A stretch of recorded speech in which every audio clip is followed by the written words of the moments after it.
Liza Soberano, Enrique Hill, magpapakilig muli very soon, may nilulutong comeback project. But yeah, Ken and I were discussing because he's also producing as well, and he has already had 2 successful movies. So we're trying to come up with a concept that we can do together in the future.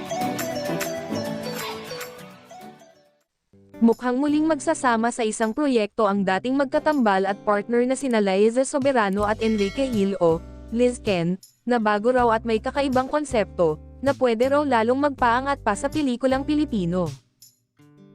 Tiyak na ikinatuwa ng fans ni Liza Soberano sa Pilipinas ang ibinahaging update ng aktres sa kanyang latest interview.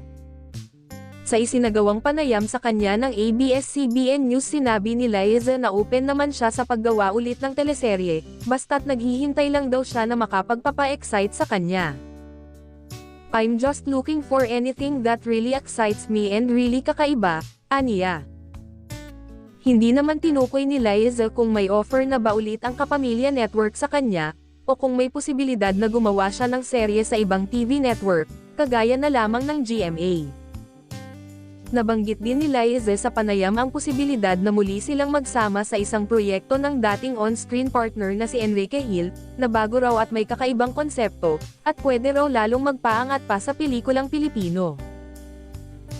"We're trying to come up with the concept that we can do together in the future, and I cannot guarantee it is in the next year. The concept needs to be fleshed out. It is something new," ani Liza. Noong 2024 ay pinasok na rin ni Enrique ang pagiging isang producer, at si Liza naman ay naglunsad na ng kanyang sariling production company.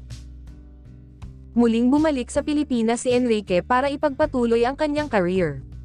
Noong 2024, kabilang siya sa horror movie na Strange Frequencies, Taiwan Hospital Killer Hospital, na isa sa mga opisyal na lahok sa Metro Manila Film Festival.